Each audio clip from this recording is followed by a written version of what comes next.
তোমার দোকানে?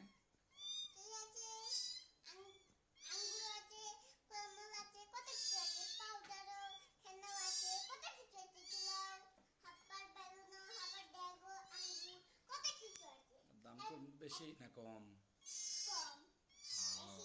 বেশি না দাম?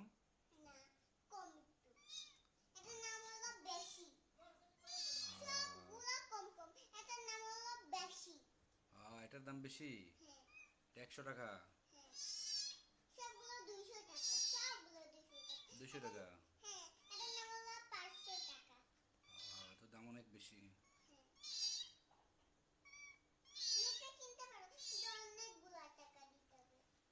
টাকা কালকে দিলে হবে না? নগদ দিতে হবে? আচ্ছা, তাহলে টাকা নিয়ে আসতে হবে না?